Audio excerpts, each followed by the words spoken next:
Hello and welcome to beyond the throw powered by PTCL and Ufone. मैं हूं रोहा नदीम। आज हम जिस चैंपियन से बात करने जा रहे हैं उन्होंने बहुत लिमिटेड रिसोर्सेज में रह के अपनी अनलिमिटेड पोटेंशियल के थ्रू एक बहुत बड़ा ख्वाब देखा और दुनिया में, पूरी दुनिया में लिटरली झंडे गाड़े हैं।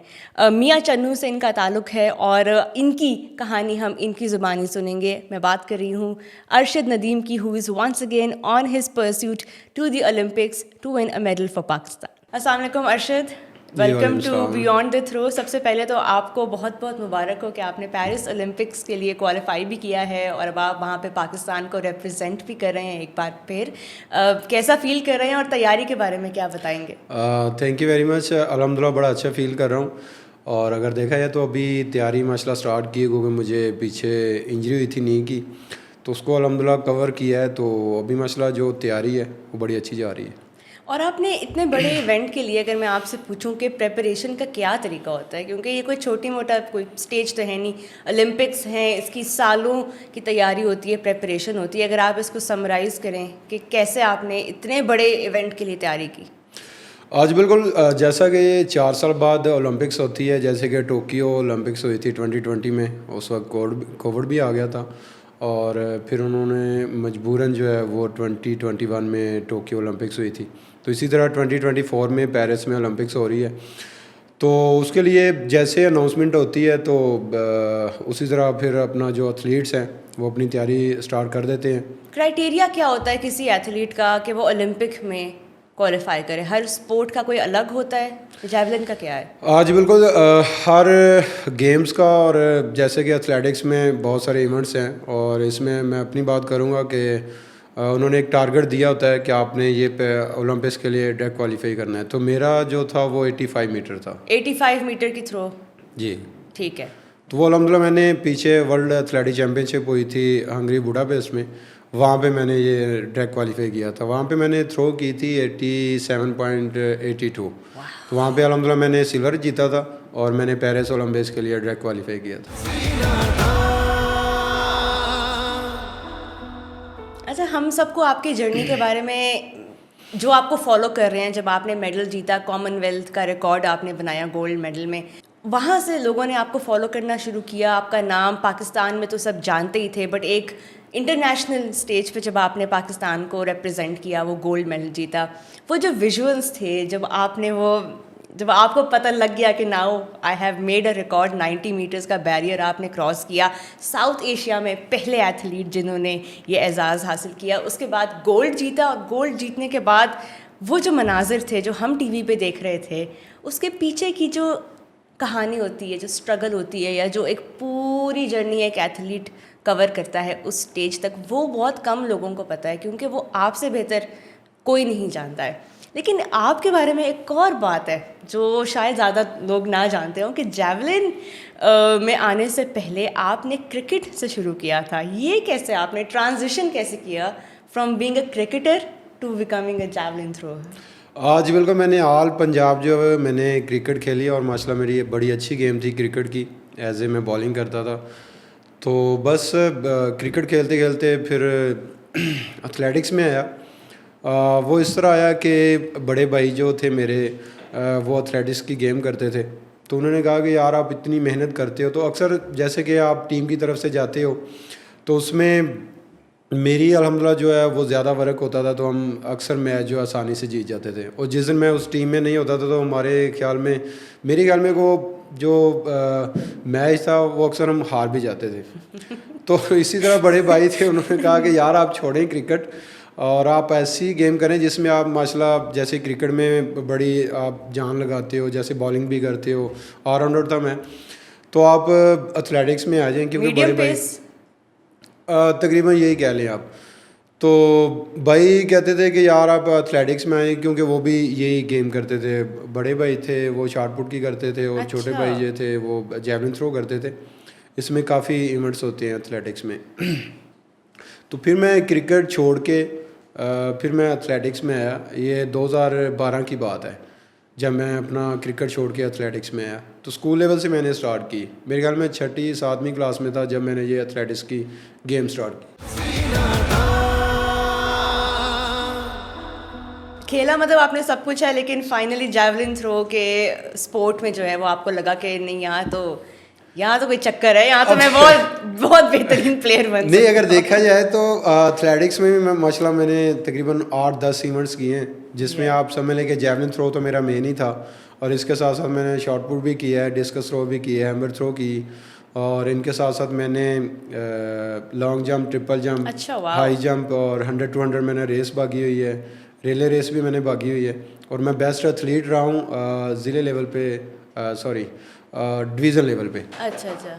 तो उस वक्त मेरे ख्याल में मेरी स्कूल की तरफ से मैं अकेला था और एक लड़का और था साथ था मेरे, वो 100 मीटर की मेरे ख्याल में रेस करता था, तो हम 2 ही एथलीट जाते थे, और तो इसी तरह फिर मैं बेस्ट एथलीट रहा मैं 2 साल, तो वहाँ से फिर थोड़ा सा हाईलाइट हुआ, और पंजाब की तरफ से फिर मैंने अल्हम्दुलिल्लाह इसी तरह मेरे ख्याल में इवेंट्स खेले। पंजाब में तो पोजीशन इतनी नहीं लगती थी, लेकिन मैं थ्रो में जो है ना वो पोजीशन ले जाता था। आपने जब मुझे अपनी जर्नी का बताया है, वो पॉइंट आपको याद है जब आपको लगा या आपके करीबी किसी को लगा कि ये प्रो लेवल मतलब ओलंपिक लेवल जैवलिन थ्रोअर बन सकता है, ये कोई आम अब ये हॉबी या शौक नहीं रहा, या सिर्फ पाकिस्तान के अंदर नहीं, ये अब वो पॉइंट कब आया आपकी लाइफ में? आज बिल्कुल जैसे कि भाइयों ने स्टार्ट करवाया, तो फिर मैंने जैसे हाईलाइट हुआ थोड़ा सा कि मैंने डिवीज़न लेवल पे माशाल्लाह बड़ा अच्छा परफॉर्म किया हर इवेंट्स में। तो उस वक्त जो मेरे बेसिक उस्ताद हैं रशीद अहमद साकी साहब हैं, उनका नाम उनका ताल्लुक मियां चन्नू से ही है, तो उन्होंने फिर मुझे वहाँ से पिक किया कि इनकी माशाल्लाह हाइट अच्छी है और बॉडी भी अच्छी है, और परफेक्ट जो है वो जैवलिन थ्रोवर ये बन सकता है। तो फिर उन्होंने कहा कि आप सारे इवेंट्स छोड़ दें और आप जैवलिन थ्रो में आ जाएं। अच्छा। फिर उन्होंने मुझे जैवलिन थ्रो पे लगाया। और ओलंपिक्स का ख्वाब कहाँ पे आया आपको? ओलंपिक्स का ख्वाब मुझे आया 2019 में। 2019 में? तो ये तो इतना पुराना ख्वाब नहीं है, ये तो बड़ा रीसेंट ख्वाब है आपका, क्योंकि आपने मेरे ख्याल है साउथ एशियन जो मेडल जीता था पहले आपने, उसके बाद फिर आपने क्वालिफाई किया था टोक्यो के लिए। आज बिल्कुल वो इस तरह था कि जैसे कि मैंने स्टार्ट की एथलेटिक्स में आया, फिर मैंने 2012 से 15 तक मैंने ऑल पंजाब खेला और अल्हम्दुलिल्लाह मैं जीता भी, और उसके बाद इंटर बोर्ड भी मैं खेला, वो भी अल्हम्दुलिल्लाह जीता। फिर मैंने 2015 में वापडा ज्वाइन कर ली। अच्छा। तो वहाँ से फिर मेरा जो है ना वो नेशनल लेवल से मेरा आगाज स्टार्ट हुआ। और थोड़ा सीरियस फिर आप आई थिंक उससे पहले ही क्योंकि आपने अपने लिए एक पाथ बना लिया हुआ था कि मैंने इसी पाथ पे चलना। क्योंकि 2012 से मैंने जब स्कूल लेवल से स्टार्ट किया, तो उस वक्त इतना गोल नहीं था, वो यही था कि मैंने पंजाब लेवल पे खेलना है, एक नाम थोड़ा सा बनाना है। उसके बाद जब मैं वापडा में आया, तो उसके बाद फिर मुझे थोड़ा सा हुआ कि नहीं यार, मैं जो है ना वो इंटरनेशनल लेवल पे मैंने पार्टिसिपेट करना है। अच्छा, लेकिन किसी की भी एथलीट की जर्नी, एथलीट क्या किसी भी प्रोफेशनल आप फील्ड में आए, तो जब आपने इस लेवल तक पहुंचना होता है तो वहाँ तक का सफ़र स्ट्रेट फॉरवर्ड तो होता नहीं किसी का भी, कुछ ना कुछ बीच में हर्डल्स आते हैं, मुश्किलें आती हैं, लोग भी बहुत आपको अजीब अजीब मिलते होंगे कि नहीं आप ये नहीं कर सकते, ये कर लो। मैं जो है ना वो चीज़ों से दूर ही रहता हूँ। अगर किसी ने बोला भी है तो कह देते हैं ठीक है यार, अल्लाह ताला आपका भला करे। आप खुश रहें, है हाँ ना? जी, आप खुश रहे, हमारी खैर है, हमारी खैर है। हम ये जो गुस्सा है ना ये गेम में निकाल लेंगे। ये बात आपने, ये मैं इसी पे आना चाह रही थी कि जो एक बड़े एग्रेशन दिखानी पड़ती है व्हेन यू आर रनिंग, आप जब अपना वो रन अप कर रहे होते हैं, उसके बाद आप थ्रो के लिए जाते हैं और उसके अंदर एक एग्रेशन आना, आपने वो कहाँ से आपके अंदर आती है कि यू नो एक कुछ करके दिखाना है, यू नो वो दरअसल ये होता है कि जैसे हमारी ट्रेनिंग बड़ी टफ होती है, जैसे कि हमने तकरीबन कोई एक दिन में हमने 5-6 घंटे जो है ना वो ट्रेनिंग करनी होती है। तो वो जब ट्रेनिंग करते हैं तो उसके बाद जब कंपटीशन आता है तो वो चीज़ें जब हम देखते हैं कि यार हमने इतनी मेहनत की है, अगर इधर आके हम परफॉर्म ना करें तो सारी मेहनत जो है ना वो ज़ाया जाएगी। तो वो चीज़ें जो मेहनत की होती है, हमने ट्रेनिंग की होती हैं, वो वहाँ से जाके फिर वो खुद ही जो है ना बॉडी के अंदर आ जाती हैं। तो वहाँ पे बस आपने ये नहीं कि आपने गुस्से के साथ करना है, मेरे ख्याल में दुनिया में कोई भी आप काम करेंगे उसके साथ साथ आपने दिमाग का भी इस्तेमाल करना है। अगर आप दिमाग का इस्तेमाल नहीं करेंगे, सिर्फ गुस्से के साथ करेंगे, तो वो भी काम आपका ठीक से नहीं होगा। तो इसलिए आपको दिमाग के साथ भी काम लेना पड़ेगा, होश के साथ भी। तो ये तो फिर जाके जो है ना वो कंपटीशन में आप compete कर सकते हैं। अच्छा, तो मैं अल्हम्दुलिल्लाह इसी तरह करता हूँ। अरशद, आप जब पहली बार इंटरनेशनल कंपटीशन के लिए गए थे, वो कब था? मेरा सबसे पहला पहले? इंटरनेशनल कंपटीशन था 2016 में, इंडिया गुवाहाटी में साउथ एशियन गेम्स हुई थी। अच्छा, इंडिया आपका पहला दौरा था पहला जो दौरा था मेरा। इंटरनेशनल था। तो जब आप पहली बार मुल्क से बाहर गए और इंटरनेशनल, उसके लिए कोई कभी होता है ना इंसान को कि फर्स्ट टाइम आप बाहर जा रहे हैं, सफ़र कर रहे हैं, कैसा मुल्क होगा, कैसे लोग होंगे, कैसे तैयारी की आपने उस माइंड सेट में रह अच्छा, के? दरअसल मेरा जब से मैंने गेम स्टार्ट की है और अब तब से लेकर अभी तक भी जो ना मेरा माइंड यही है कि बस अगर पाकिस्तान के लिए कुछ कर रहे हैं तो कुछ करना है। ये नहीं कि यार हम जा रहे हैं कि बात ठीक है बाहर जाके घूमना है फिरना है, नहीं। अभी भी मैं जाता हूँ तब भी मेरी यही थे, दिमाग में यही चलता कि यार अभी मैं, जब मैंने वापडा ज्वाइन की उसके बाद फिर मेरा माइंड सेट हुआ कि यार अल्लाह ताला ने मुझे जॉब दी है तो इसके ज़रिए जो है ना वो पाकिस्तान का नाम रोशन करना है। क्योंकि बहुत सारे लोग कहते थे कि यार आप में टैलेंट है, आप माशाल्लाह ये कर सकते हैं। वाह। तो वो चीज़ें बस वो दिमाग में रखी तो उसको लेके चला हूँ। तो अल्लाह ताला का शुक्र है कि आज अल्लाह ताला ने एक वर्ल्ड में नाम दिया है। तो पहला मेरा कंपटीशन 2016 में था इंटरनेशनल। उससे पहले जो है ना वो मेरा यादगार कंपटीशन है जो मेरा नेशनल चैम्पियनशिप हुई जी। इस्लामाबाद में। इससे पहले मैं थोड़ा सा बता दूं आपको, जब मैं वापडा में भर्ती हुआ तो वो भी 2015 की बात है। तो तब उन्होंने ट्रायल्स रखे कि आपके ट्रायल्स हैं। तो उस वक़्त मैंने ट्रायल्स दिए तो मेरी 56 मीटर थ्रो मैंने की ना। तो जो विनर लड़का था उसकी 64 मीटर थ्रो थी। तो मुझे पूरी वापडा ने कहा कि यार नहीं, इसकी तो 56 मीटर थ्रो है तो ये तो बहुत कम है ना। तो वो कह रहे थे कि इसको जॉब नहीं हमने देनी, वो नहीं रख रहे थे। खैर मैंने उनको एक टारगेट दिया, मैंने कहा कि आप ऐसा करें कि आप मुझे कोई 1 मंथ जो है ना वो मुझे ट्रेनिंग करवाएं, इधर मैं ट्रेनिंग करूँगा। जो मेरे कोच थे वो वापडा में फ़याज़ हुसैन बुखारी साहब, वो मुझे ट्रेनिंग करवाते थे। तो मैंने उनको बताया कि मुझे 1 माह दे दें, उसके बाद मैं इंशाल्लाह आपको रिज़ल्ट दूंगा। तो वो कह रहे कि यार इस तरह के बहुत सारे लोग आए, बहुत सारे गए कि हमें चैलेंज दें, हमें टाइम दें, हमें, तो हम आपको कुछ करके दिखाएंगे। लेकिन मैंने उनको बताया कि मैं इंशाल्लाह करके दिखाऊंगा, आप 1 माह दें, उसके बाद आपने ट्रायल्स रखने हैं तो मैं इंशाल्लाह जीत के दिखाऊंगा। कहते चलो ठीक है, 1 माह भी गुजर जाएगा, 1 माह आप ले लें। तो मेरे ख्याल में 20-25 दिन बाद इन्होंने ना जो ट्रायल्स रख दिए थे, वो मैंने ट्रायल्स दिए तो मैंने माशाल्लाह उस ट्रायल्स में 65 मीटर थ्रो की, वो मैं ट्रायल्स जीत गया। और पूरी वापडा पीछे के इसने क्या कर दिया है, 1 माह में क्या हो गया ऐसा? हाँ इसको नहीं, इसने जो कहा है वो करके दिखाया है। 1 माह मांगा है हमने, 20-25 दिन बाद ट्रायल्स रख दिए। तो इन्होंने ट्रायल्स दिए हैं तो 56 मीटर से 65 मीटर थ्रो की है, तो बड़ी बात है। उस वक़्त सिर्फ एक वापडा के अंदर ही नाम मेरा थोड़ा सा मशहूर हुआ कि यार वो लड़का है, उसने 1 माह मांगा है लेकिन हमने 20-25 दिन बाद ट्रायल्स रखे, वो माशाल्लाह जीत गए। तो उस वक़्त फिर वो पूरी वापडा के हमें डॉक्यूमेंट्स दें, हमें दें, हमें दें। तो उस वक़्त मैं वापडा लेस्को को डॉक्यूमेंट्स दे चुका था। तो इसी तरह फिर मेरा आगाज़ हुआ। तो उसके बाद हमारी इंटर यूनिट थी, जैसे कि वापडा की इंटर यूनिट होती है, तो वो भी मेरे ख्याल में कोई 20 दिन बाद थी। फिर मैंने अल्हम्दुलिल्लाह ट्रेनिंग की फ़याज़ हुसैन बुखारी साहब के पास।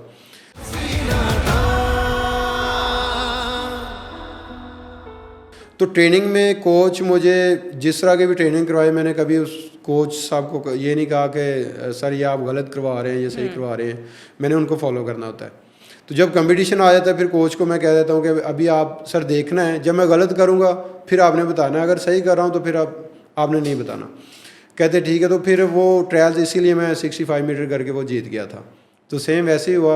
हर किसी की अपनी टेक्निक होती है ना, जो उनके लिए काम कर रही है, क्यों चेंज करें, क्यों आप उसको नहीं, वो टेक्निक की आप बात नहीं कर सकते, आप कर सकते हैं कि आपकी माइंड की होती है कि अगर आप कंपटीशन कर रहे हैं, पीछे से आपको कोच बुला रहा है या कोई भी एनीवे आपको पीछे से कोई कह रहा है कि यार ये आप बाजू ऊपर करें, नीचे करें, डिस्ट्रैक्ट हो जाता है हाँ, वो फिर माइंड थोड़ा सा उधर भी चला जाता है। क्योंकि कंपटीशन के दौरान तो आपने जो ट्रेनिंग की होती है ना, वो वहाँ पे खुद ही जो चीज़ें ना वो मैनेज हो जाती हैं अगर आपने अच्छे तरीके से की हो तो। बिल्कुल। तो मैं अल्हम्दुलिल्लाह ट्रेनिंग में कोच साहब की हर टेक्निक, हर ट्रेनिंग को फॉलो करता था, तो वही अल्हम्दुलिल्लाह कंपटीशन में करता था। ज़बरदस्त। तो इसी तरह मैंने 65 मीटर थ्रो की, तो कोच साहब ने फिर मुझे शाबाश दी कि वेल डन यार, आप कंपटीशन खेलते हो। तो सेम वही हुआ अल्हम्दुलिल्लाह। पूरी वापडा के जब कंपटीशन हो रहा था तो वहाँ पे मैंने 69 मीटर थ्रो की और पूरी वापडा में जीत गया। वाह।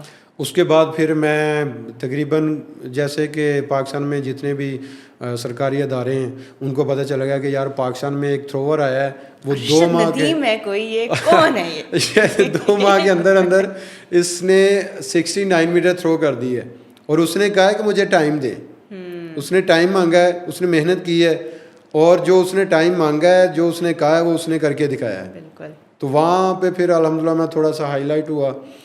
तो मेरे ख्याल में फिर कोई 1.5-2 माह बाद हमारी नेशनल चैम्पियनशिप थी इस्लामाबाद में। वो फिर मैं वापडा के अंदर आ गया। वापडा लेस्को को मैंने डॉक्यूमेंट्स दे दिए, तो इन्होंने कहा कि आपकी जॉब पक्की है। मैंने कहा चलो ओके हो गया। तो उसके बाद फिर मैंने जो ना वो मेहनत जारी रखी। मैंने कहा अभी अल्लाह ताला ने मुझे बड़ी इज़्ज़त दी है, मेहनत कर रहा हूँ, तो अभी इंशाल्लाह जो है ना वो पाकिस्तान का चैम्पियन बनना है। कहीं ना कहीं आपको ये फील हुआ शुरू में ख़ास तौर पे कि नहीं यार यहाँ पे मेरा बनता था थोड़ा सा हाईलाइट होना या आगे आना, मुझे शायद वो तवज्जो नहीं मिल रही जो क्रिकेटर्स को मिलती है? मेरी ख्वाहिश थी कि चलो मैं क्रिकेट तो नहीं खेल पाया, आगे नहीं बढ़ सका, तो मैं एथलेटिक्स को आगे लेके चलूँ। आई एम श्योर बहुत सारे लोगों को पता भी नहीं होता होगा जब आप उन्हें बताते होंगे कि मैं जैवलिन थ्रो करता हूँ, उनको आइडिया भी नहीं होता होगा ये कोई स्पोर्ट भी है। जैसे मैं बताता था तो वो आगे से बोलते थे जैसे पंजाबी च तुसी कह लो कि तू यार सोटा सिटदा है और इस तरह बात करते थे। तो उनको मैंने बताना कि यार इसको ना आप उर्दू में नेज़ा कह सकते हैं, सोटा तो कुछ और होता है। वो कहता सोटी सिटनी है जी, ये मुंडा सोटी सिटदा है। और मैं उनको बताना यार ये सोटी नहीं सिटदा, इसको आप नेज़ा कह सकते हैं। फिर बाज कर कहते हैं कि यार नेज़ा बाजी, मैंने कहा सिर्फ नेज़ा बाजी नहीं, सिर्फ आप नेज़ा बोल सकते हैं और इंग्लिश में इसको जैवलिन कहते हैं। तो इसलिए भी अभी भी लोग बाजगार होते हैं कि उनको ना नाम नहीं बोलना आता। जैवलिन थोड़ा सा डिफरेंट है ना, तो वो फिर दूर से इशारा करते हैं, सर वो आप वो ये नहीं फेंकते। मैंने कहा जी जी मैं यही फेंकता हूँ क्योंकि इसका एक्शन यूं करके है ना, आपने शोल्डर के ऊपर से फेंकना होता है। हाँ। तो फिर उसको नाम उनको तो आता नहीं है, फिर वो इशारा करते फिर हैं, आप सर बताते ये हैं उसको उनको कि जैवलिन कहते हैं। हाँ मैं उनको बताता हूँ कि जैवलिन कहते हैं। बाज़ कर उनसे ये नाम नहीं लिया जाता, तो फिर उनको आसान लफ्ज़ों में मैं बता देता हूँ कि इसको नेज़ा चलिए यहाँ बोल तक सकते तो हैं। पहुँच गए हैं। हाँ यहाँ तक तो अब पहुँच आगे गए। भी अल्लाह करे कि याद भी हो जाए इंशाल्लाह। अब जब नहीं अभी gold तो medal माशाल्लाह बड़ा है। हाईलाइट हो गया। अब बहुत सारे लोगों को पता चल गया बिल्कुल। कि जैवलिन है। शुरू की मैं बात कर रहा हूँ कि उस वक्त जिन लोगों को पता था कि यार ये जैवलिन क्या है, तो फिर उनको नाम नहीं बोलना आता था।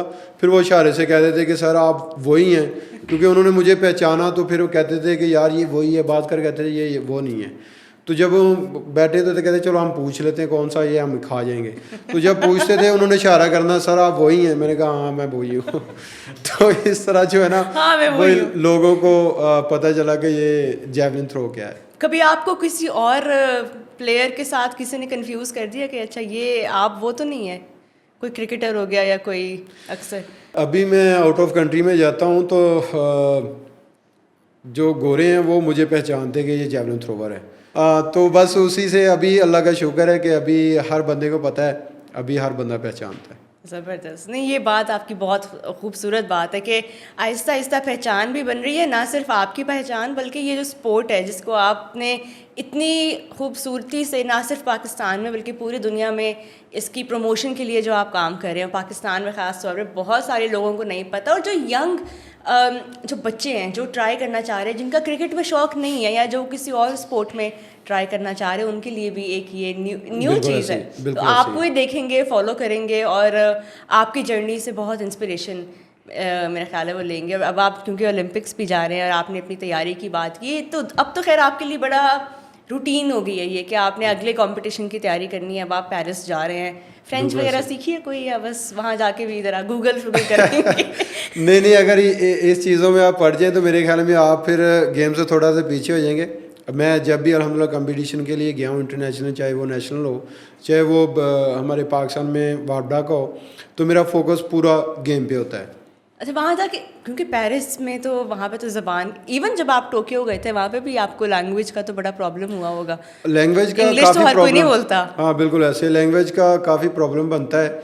लेकिन वो जैसे कि पाकिस्तान में यार वो आप यूँ तो नहीं फेंकते तो फिर इशारे से काम चल जाता है। आपके साथ जो टीम है आई एम श्योर जाती होंगे ऑफिशियल्स वगैरह, बड़ा सपोर्ट करते होंगे। इनके अलावा और क्या चीज़ होती है जो एक एथलीट को इन बड़े कॉम्पिटिशन्स में सपोर्ट करती है? क्योंकि एक अगर हम सेक्टर देखें पाकिस्तान का जो कॉरपोरेट का सेक्टर है, हमने अभी बात की कि अक्सर तवज्जो क्रिकेटर्स पे रहती है या क्रिकेट की स्पोर्ट पे रहती है।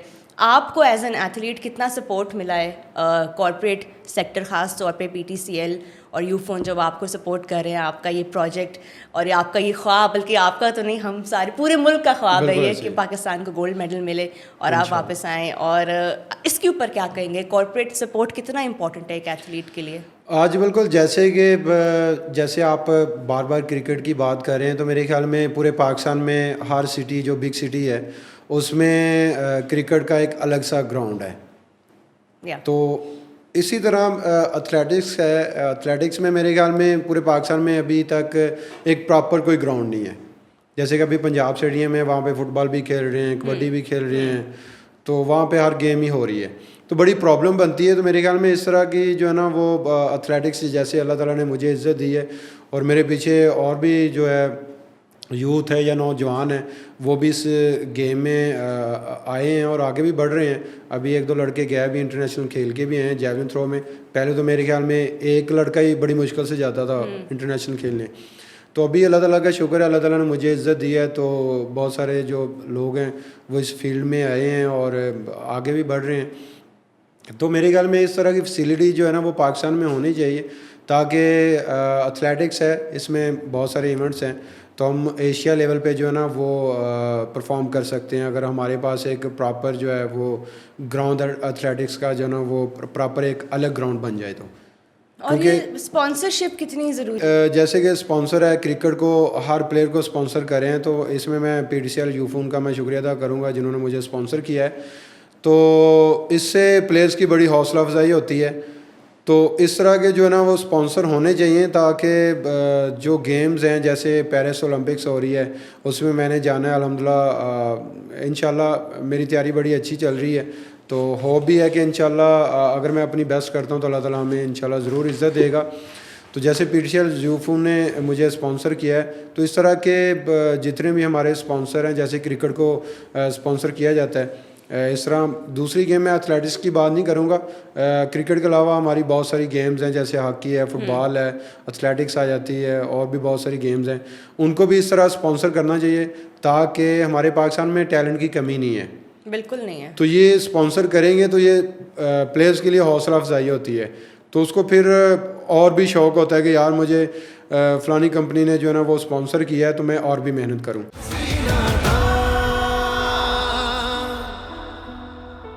एथलीट्स के पास बेसिक नेसेसिटीज़ जो होती है, जो उनको फिटनेस के लिए चाहिए, प्रिपरेशन के लिए चाहिए, वो ही पूरी नहीं होती है। ख़ास तौर पे अब आपका ताल्लुक़ मियां चन्नू से है, जब आपने वहाँ पे शुरू किया होगा, आपकी वहाँ पे ट्रेनिंग फैसिलिटी किस तरह की थी? क्योंकि ज़ाहिर है जो लाहौर में मिल रही हैं एक अच्छे मयार की तो नहीं होंगी उस टाइम पर। बिल्कुल, मियां चन्नू में अपना वहाँ पे मैं ट्रेनिंग करता था, वहाँ पे तो फैसिलिटीज़ बिल्कुल ही नहीं थी। जहाँ तक कि अभी तक अगर देखा जाए तो पाकिस्तान में जो है वर्ल्ड में जो यूज़ होते हैं जेवलिन, वही पाकिस्तान में नहीं है।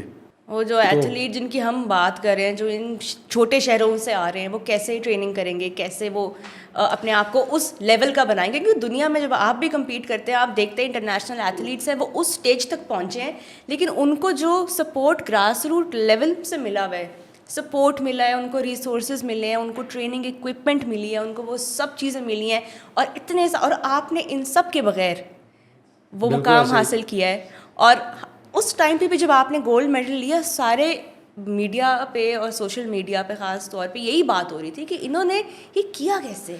ये देखें कि जब मैंने गेम स्टार्ट की तो उस वक़्त बिल्कुल ऐसे था, तो मैंने स्टार्ट किया उस वक्त मैंने बांस का जो है ना वो जेवलिन मैंने खुद अपने हाथों से बनाया था, अभी भी मेरे पास पड़ा हुआ है। नो, आपने खुद बनाया? मैंने खुद बांस लिया, वो लेके उसको थोड़ा सा वो गया उसके पास जो मिस्त्री हैं लकड़ी का काम करते हैं, उसके पास गया, उन्होंने थोड़ा सा वो उसको सीधा पदरा किया। इसका वेट कितना होता है? इसका वेट होता है 800 ग्राम। अच्छा, 800 ग्राम स्टैंडर्ड है दुनिया में, मतलब हर हाँ दुनिया में यही यही होता है वेट, इसका ना कम होता है ना ज़्यादा होता है। तो उन्होंने मुझे थोड़ा सा सीधा पदरा करके दिया, तो उसके बाद फिर मैंने वो जेवलिन की तरफ देख के मैंने पे ऊपर जो है ना वो ग्रिप की उसकी, तो इसी तरीके से वो मैंने बनाया, उसी से फिर मैं प्रैक्टिस करता था। तो यहाँ तक कि वहाँ पे ग्राउंड भी नहीं थे, और हमारे गांव में एक प्राइमरी स्कूल है, वहाँ पे एक ग्राउंड था, तो वहाँ पे मैं प्रैक्टिस करता था।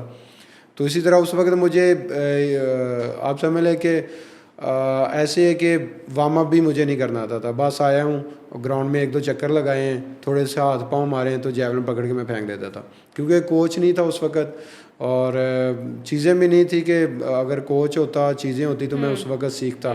तो ये चीज़ें मुझे मिली हैं जब मेरे जो बेसिक उस्ताद हैं रशीद अहमद साकी साहब, उन्होंने थोड़ी बहुत ही बताई, क्योंकि वहाँ पे इस तरह की फैसिलिटीज़ नहीं है कि वो मुझे हर चीज़ जो है ना वो बताते और उस पर वर्क करवाते, क्योंकि चीज़ें होती तो वो वर्क करवाते।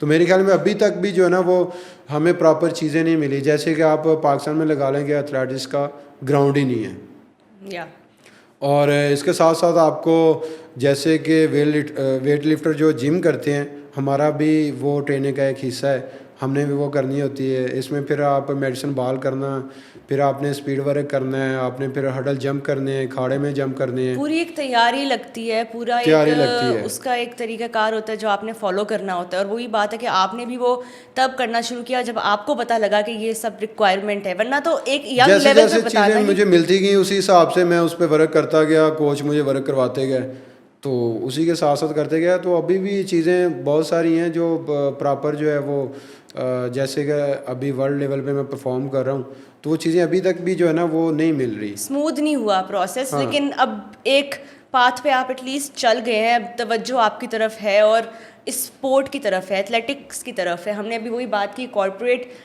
स्पॉन्सरशिप और कॉर्पोरेट सपोर्ट होना कितना इंपॉर्टेंट है ऐसे एथलीट्स के लिए जिनको बेसिक लेवल की अवेयरनेस नहीं है, जिनको नहीं आइडिया कि क्या गियर चाहिए, क्या इक्विपमेंट चाहिए, ट्रेनिंग कैसे करनी है।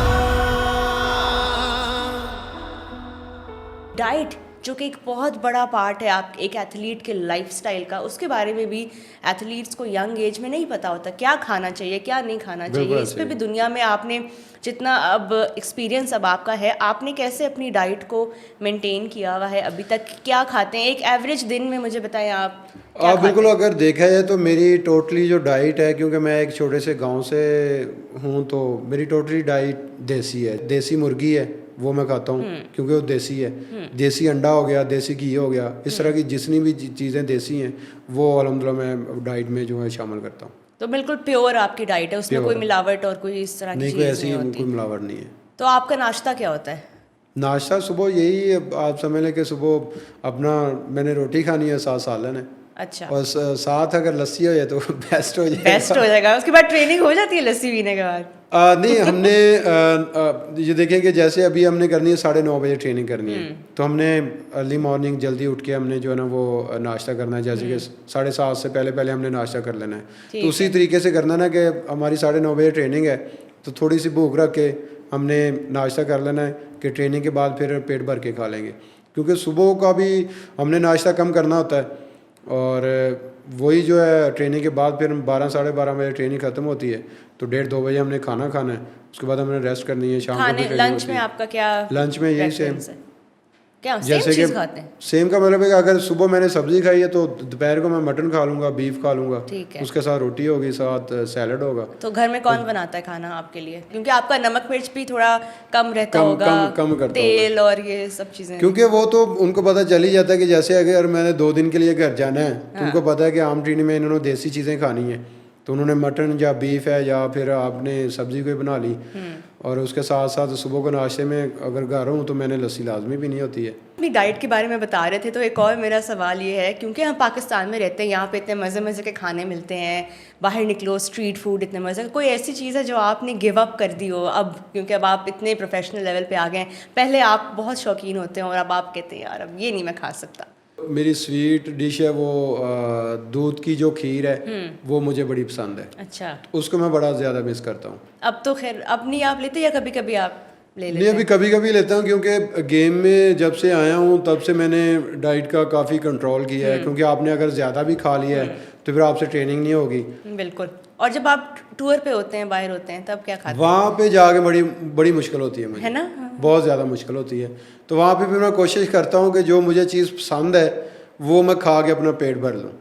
तो अगर आप जैसे फ्रूट लगा लें आप, फ्रूट आपको वहाँ से मिल जाता है, तो फ्रूट से मैं ज़्यादा जो है ना वो गुजारा कर लेता हूँ।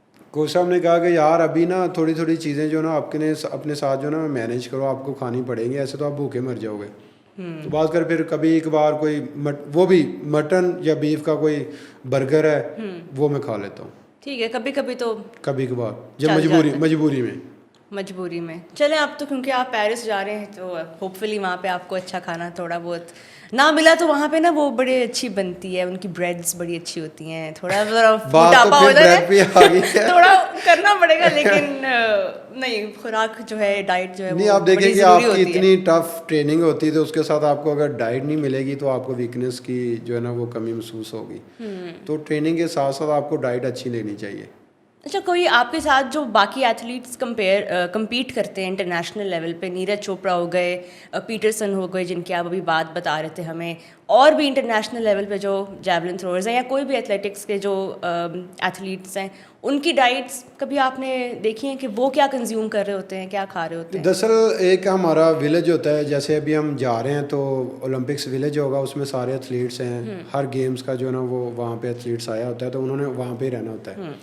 हाँ, वो अपने तौर पे बाहर से कोई अच्छी डाइट जैसे को जो भी वो खाते हैं वो मंगवा लें तो उनकी है तो, लेकिन विलेज के अंदर जो भी पका हुआ है वो आपने वही खाना है। तो सारे एथलीट्स वही खाते हैं। अगर किसी ने बाहर से मंगवाना है तो बाहर से वो मंगवा सकते हैं।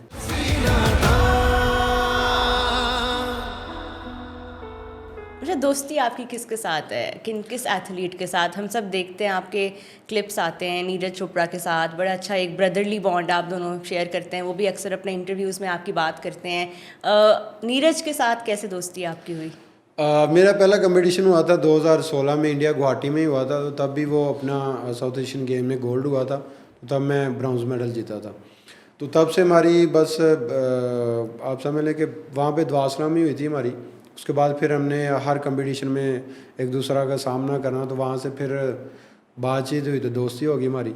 आप समझ लें 2016 से स्टार्ट हो गई थी जब बातचीत हुई है, क्योंकि मैं फर्स्ट पाकिस्तानी था जिसने जाके वहाँ पे ब्रॉन्ज मेडल जीता और मैंने पाकिस्तान का रिकॉर्ड ब्रेक कर दिया था। मैंने ये 6 माह के अंदर अंदर ही ये पाकिस्तान का रिकॉर्ड ब्रेक किया था। तो वहाँ पे फिर हाईलाइट हुआ कि यार ये लड़का कहाँ से आ गया, क्योंकि हमारे पाकिस्तान में मेरे ख्याल में जो रिकॉर्ड था वो 78.25 था मीटर। तो मैंने 78.33 मैंने मीटर थ्रो करके रिकॉर्ड पाकिस्तान का ब्रेक किया था। मेरे से पहले जो है वो मेरे ख्याल में कोई 71 पे जो ना वो पाकिस्तान का चैंपियन हो जाता था। तो उस वक्त 70 मीटर कहते थे कि बहुत बड़ी थ्रो है। अच्छा। तो जो 70 को क्रॉस करता था तो उसको कहते थे कि इसको इंटरनेशनल जो है ना वो कंपटीशन में भेजा जाए। तो जब मैंने 78.33 थ्रो की तो वहाँ पे फिर हाईलाइट हुआ, तो वहाँ से फिर हर लोग कहने लगे कि यार ये लड़का कहाँ से आ गया, क्योंकि साउथ एशियन गेम में साउथ में हम दोनों ही थे। तो अल्लाह का शुक्र है कि अभी तक हम दोनों ही परफॉर्म कर रहे हैं पूरे वर्ल्ड में। ज़बरदस्त। और वो होता है ना, वो एक जब हमने वो आपके इमेजेस देखे जब आपने पाकिस्तान का झंडा पकड़ा हुआ है, उन्होंने इंडिया का झंडा, वो तस्वीरें देखी, वो भी आपको रोज़ रोज़ देखने को नहीं मिलती हैं, और वो आपके लिए भी अक्सर अच्छे पॉजिटिव मैसेज देते हैं अपने इंटरव्यूज़ में। तो आप अभी कोई मैसेज उनको देना चाहेंगे नीरज चोपड़ा को इस इंटरव्यू में? आज बिल्कुल अगर देखा जाए तो नीरज चोपड़ा को मैसेज मेरा यही है कि जैसे कि हमने पहले दफ़ा 2016 में इंटरनेशनल कंपटीशन खेला, तब से लेकर अभी तक माशाल्लाह बड़ी अच्छी दोस्ती चल रही है। और मैं कोशिश करूँगा मेरा आपसे ये भी पैगाम है कि हम कोशिश करें कि हमारी दोस्ती जो है ना ये आगे तक भी चले, और अच्छे लफ्ज़ों से हमें जो है ना वो लोग याद करें जैसे आज भी कर रहे हैं। और हमारी ये दुआ यही रहती है कि हम इसी तरह पूरे वर्ल्ड में जो ना वो परफॉर्म करते रहें, और नीरज चोपड़ा भाई भी इसी तरह ट्रेनिंग करें। जो मेहनत करता है वही आगे आता है, चाहे वो कोई भी है, चाहे वो पाकिस्तानी है, चाहे वो इंडियन है, जो भी है। जो मेहनत करेगा अल्लाह ताला उसको फल ज़रूर देगा।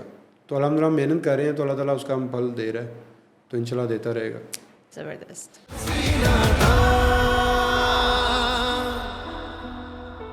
उनको क्या कहेंगे जो इस वक्त सिर्फ ख्वाब देख रहे हैं, कैसे वो अरशद नदीम बन सकते हैं? आज बिल्कुल जैसा कि आप सबको पता है कि मैंने बहुत सारी मुश्किलातें देखी हैं और उनका सामना भी किया है। तो अभी अल्लाह ताला ने मुझे एक इज़्ज़त दी है और मैंने पूरे वर्ल्ड में परफॉर्म कर रहा हूँ। तो मेरा पैगाम यही है कि मैं एक छोटे से गांव से निकल के पूरे वर्ल्ड में परफॉर्म कर रहा हूँ। तो इसमें आप देख लें कि मेहनत है, आप मेहनत करो, चाहे वो कोई भी काम है, चाहे वो स्पोर्ट्स है, एजुकेशन है, चाहे वो आप किसी भी फील्ड में आप काम कर रहे हैं, उसमें आप मेहनत है। मेहनत कहते हैं कि बहुत सारे लोग करते हैं, लेकिन एक मेहनत होती है वो लगन के साथ होती है। तो आप लगन के साथ मेहनत करें तो उस मेहनत का फल जो है ना वो अल्लाह ताला ज़रूर देता है, क्योंकि अल्लाह ताला ने मुझे अल्हम्दुलिल्लाह दिया है। मैंने सब्र भी किया है, मैंने मेहनत भी की है, तो आज उसका रिज़ल्ट जो है वो आप सबके सामने है कि आप किसी भी फील्ड में आएँ, आप दिल लगा के मेहनत करें तो आप बड़ी से बड़ी अचीवमेंट जो है ना वो हासिल कर सकते हैं। तो अभी तो अल्लाह ताला ने मुझे इज़्ज़त दी है और मैं कोशिश करूँगा इंशाल्लाह कि अपनी गेम के साथ साथ जो है ना वो हमारे जितने भी यूथ हैं, नौजवान हैं जो इस फील्ड में आना चाहते हैं, जो आए भी हैं, मैं कोशिश करूँगा कि अपनी गेम, अभी तो पेरिस ओलंपिक्स आ रही है, उसके बाद इंशाल्लाह कोशिश करूँ कि कोई ऐसी एकेडमी हो जहाँ पे मैं उनको ट्रेनिंग भी करवाऊँ और ख़ुद भी अपनी ट्रेनिंग करूँ इंशाल्लाह। और अभी कोशिश कर रहा हूँ कि हमारे पाकिस्तान में एक अगर प्रॉपर जैसे क्रिकेट के हर सिटी में ग्राउंड्स हैं, इस तरह के चलो मैं ये नहीं कहूँगा कि हर सिटी में होना चाहिए, लेकिन जैसे कोई बिग सिटी में जैसे कि लाहौर में एक ग्राउंड प्रॉपर बन जाए एथलेटिक्स का, तो वहाँ पे हम भी ट्रेनिंग कर सकें, वो भी ट्रेनिंग कर सकें। अभी जो है वो वर्ल्ड लेवल के जेवलिन तो हमें नहीं आज तक मुझे नहीं मिले थे, लेकिन अभी मैं साउथ अफ्रीका गया हूँ तो वहाँ से मैं अल्हम्दुलिल्लाह जो वर्ल्ड लेवल के जेवलिन लेके आया हूँ। और ज़बरदस्त, ये तो आपने आगे जो आपकी एकेडमी में भी इंशाल्लाह आएंगे तो वो डायरेक्टली उनको वर्ल्ड लेवल के जेवलिन मिलेंगे तो मेरे ख्याल में वो अच्छे से अच्छा जो है ना वो परफॉर्म कर सकते हैं, क्योंकि मुझे ये चीज़ें अभी जाके मिली हैं। तो मैं चाहूँगा कि इंशाल्लाह जो जिन चीज़ों से मैं गुज़र के आया हूँ वो आने वाली हमारी जो यूथ है, नौजवान है, उनको ये चीज़ें जो ना वो उनका सामना ना करना पड़े। तो मैं इंशाल्लाह कोशिश करूँगा कि उनको अच्छी से अच्छी फैसिलिटीज़ दूँ इंशाल्लाह। तो बस वो और हमारी ये दुआ है कि आप इस मिशन में भी कामयाब हों और साथ ही साथ आप जिस मिशन के लिए अभी जा रहे हैं पेरिस, आपने भी बड़ा एक अच्छा मैसेज दिया और उसमें से एक लफ्ज़ जो है ना वो मुझे बहुत पसंद भी आया और उसके ऊपर मैं और भी बात करना चाहती हूँ। सब्र के ऊपर आपने कहा। सब्र मैंने इसलिए बोला है कि मैंने 2012 से मैंने स्कूल लेवल से स्टार्ट की और मैंने प्रोफेशनल स्टार्ट की गेम्स 2015 से। तो मैंने मेहनत की है और सब्र किया है कि अल्लाह ताला एक ना एक दिन जो है ना वो फल मुझे ज़रूर देगा। तो अभी देख लें कि अल्लाह ताला मेरी अचीवमेंट आप सबके सामने अल्लाह ताला ने मुझे इज़्ज़त दी है। और कोई शॉर्टकट नहीं लिया ना आपने, अपना पूरा टाइम आपने पूरा किया है, हर बात बिल्कुल ऐसी है। और आज अल्लाह का शुक्र है कि वो मुझे सब्र जो मेरा वो आज अल्लाह ताला ने मुझे एक नाम दिया है। हर चीज़ ही आप दे लेंगे अल्लाह ताला ने मुझे दी है, तो शुक्र अल्लाह ताला का, ये सब्र भी था और मेरी मेहनत भी थी।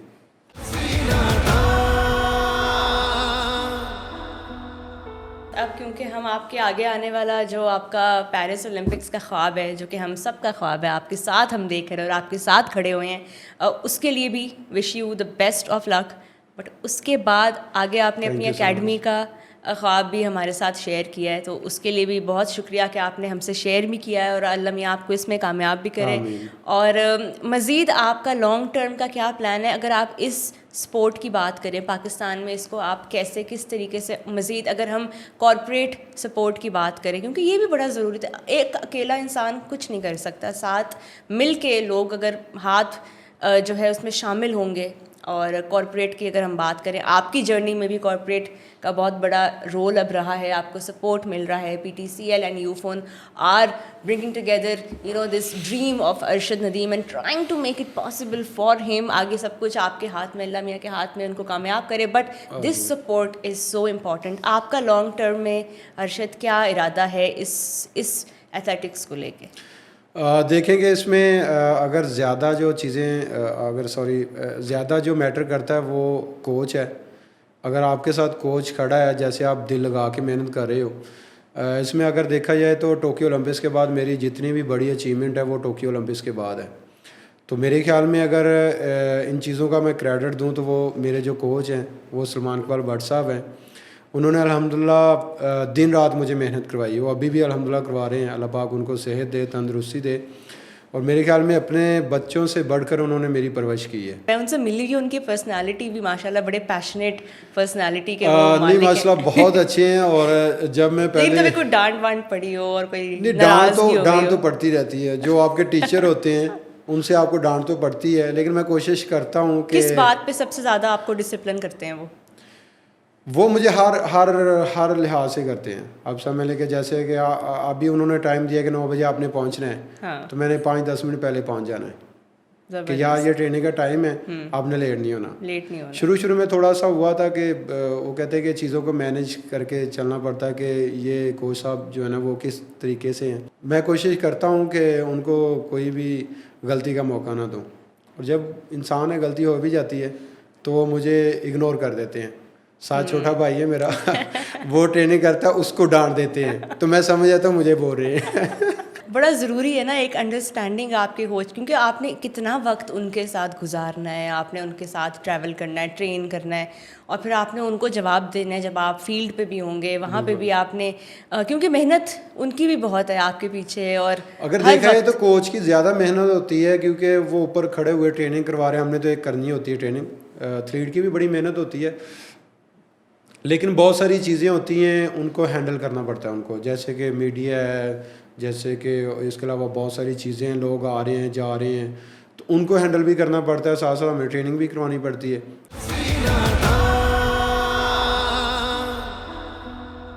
तो मैं तो तब पूछ रही थी आप ट्रेनिंग भूल जाएं, आप अभी सोचें संडे है, कोई ट्रेनिंग नहीं है, फ्री डे है, कोई म्यूज़िक के अलावा मुझे मूवीज़ देखने का शौक। टीवी पे क्या देखते हैं, ड्रामे वगैरह, कोई शो लगाओ, कोई टॉक शो, क्या शौक है आपको? ये जो फ़नी होते हैं वो मैं ज़्यादा देखता हूँ। Comedy shows? फ़नी शो जितने भी है ना टीवी पे लगे होते हैं, हाँ। वो भी मुझे देखने का शौक है। तो आपको लगता है आप खुद फनी है? मुझे बहुत सारे लोग कहते हैं कि यार आपका फेस देखे ना तो ऐसा लगता है कि आप ना अकड़ू हैं। तो जब मेरे से बात करते हैं ना वो कहते नहीं आपका जो फेस है ना वो अंदर से कुछ और है, बाहर से कुछ और है। मैंने कहा ये क्या मतलब हुआ भाई, अंदर से बदमाश हूँ मैं। पहचान जाते हैं। तो जब बात करता हूँ तो वो कहते हैं कि नहीं आप माशाल्लाह जो है ना वो फ़नी है।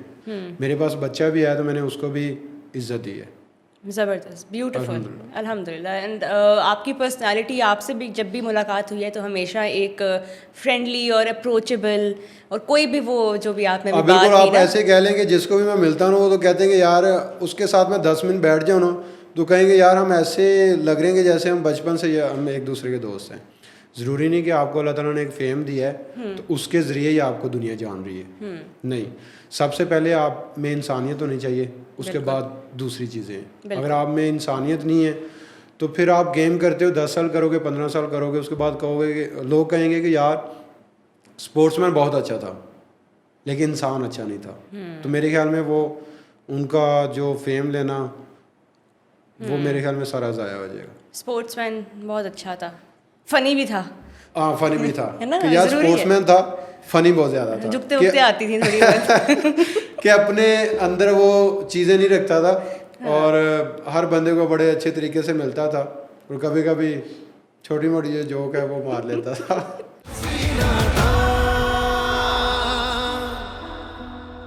अच्छा अरशद, अभी आपने बात की अपनी सपोर्ट की कि ज़ाहिर है आपका कितना वक्त घर से दूर गुजरता है, और उस तरह में आपको एक ऐसा पार्टनर चाहिए होता है जो अंडरस्टैंड करे, जो समझे और आपको सपोर्ट भी करे। अल्हम्दुलिल्लाह, शुक्र है अल्लाह ताला का कि जो मेरी वाइफ है वो हाउस वाइफ है, और घर में जब भी जाता हूँ किसी चीज़ की टेंशन नहीं होती, हर चीज़ जो है वो मिलती है। तो ये अल्लाह ताला का बड़ा शुक्र है कि घर में जाते हैं हर चीज़ जो है ना वो तैयार होती है, और 2-3 दिन के लिए मैंने जाना होता है तो मैंने फैमिली को टाइम देना है। इसी तरह माशाल्लाह अच्छा गुजारा हो रहा है, शुक्र अल्लाह ताला का। और वाइफ माशाल्लाह बड़ी अच्छी हैं और मेरे से हर बात शेयर करती हैं, जो भी हो, तकलीफ़ की हो जाए वो खुशी की हो, वो मेरे से शेयर करनी होती है। दोस्ती होना ज़रूरी है ना दोनों की आपस में। बिल्कुल ऐसे मेरे ख्याल में वो अपने वालिदैन से भी इतनी बातें नहीं शेयर करती जितनी मेरे से करती है। स्वीट। अल्लाह ताला के इस तरह की वाइफ हर इंसान को दे। ब्यूटीफुल। अच्छा अरशद, आपने अपने जर्नी के बारे में जब हमें बताया, बहुत इंटरेस्टिंग आपकी जर्नी, क्योंकि ऐसे शहर से आपका ताल्लुक़ है जहाँ पे आप भी कह रहे थे कि उस तरह की ना फैसिलिटीज़ हैं जैवलिन की, ना वो अवेयरनेस है, मियाँ चन्नू से आपका ताल्लुक़ है, और वहाँ पे भी अभी तक आप बार बार ये बात कर रहे हैं कि मैं 2 दिन के लिए घर जाता हूँ, बाकी सारा टाइम मेरा यहाँ गुजरता है। ये भी बहुत बड़ा चैलेंज है। आपने कभी इस बात पे गौर किया है कि आप वहाँ से मूव हो जाएं, किसी बड़े शहर में आके रहें, या आप बहुत ज़्यादा अटैच्ड हैं अपनी गांव से, अपनी जगह से? मैं मियाँ चन्नू सिटी के अंदर अल्हम्दुलिल्लाह सेटल हो गया हूँ, शुक्र है अल्लाह ताला का। और मैं मिस अपना जो है ना वो गांव को ही करता हूँ। बाकी जो 2-3 दिन के लिए मैं जाता हूँ वो मेरा टाइम गांव में ही गुजरता है। गांव वाले तो बहुत ज़्यादा माशाल्लाह खुश हैं कि यार ये इसने गांव छोड़ा है लेकिन टाइम जो है ना ये इधर ही आके पास करता है, क्योंकि अम्मी और अब्बू जो हैं वो गांव में ही रहते हैं, बड़े भाई जो हैं वो भी गांव में रहते हैं। तो इसलिए मैं ज़्यादा कोशिश करता हूँ कि मैं गांव में जाके अपना जो है ना वक्त गुजारूँ।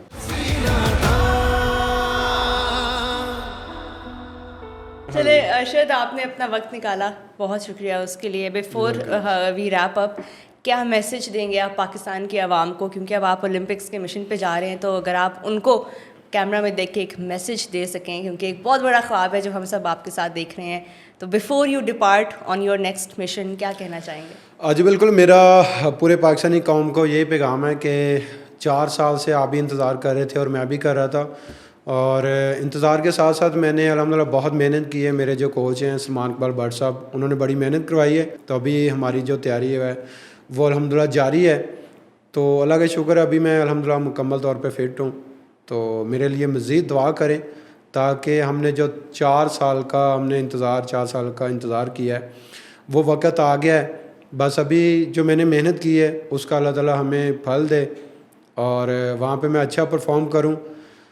वो कहते हैं कि जो इंसान मेहनत करता है उनके पीछे जो दुआएं होती हैं उसी से अल्लाह ताला इज़्ज़त देता है। तो अल्लाह ताला का शुक्र है, मैं अपने आप को अल्हम्दुलिल्लाह खुश नसीब इंसान समझता हूँ कि मेहनत तो हर बंदा ही करता है, लेकिन जिनके पीछे दुआएं करने वाले होते हैं अल्लाह ताला उसको कामयाब करता है। तो मैं पूरे पाकिस्तान का कौम का शुक्रिया अदा करूँगा जो आप सब मेरे लिए दुआएं कर रहे हैं। 6 अगस्त को मेरा क्वालिफाई राउंड है और 8 अगस्त को मेरा फ़ाइनल है, तो मेरे लिए मज़ीद दुआ करें ताकि मैं वहाँ पे अच्छा परफॉर्म करूँ और पाकिस्तान के लिए मेडल जीतूँ। Thank you so much.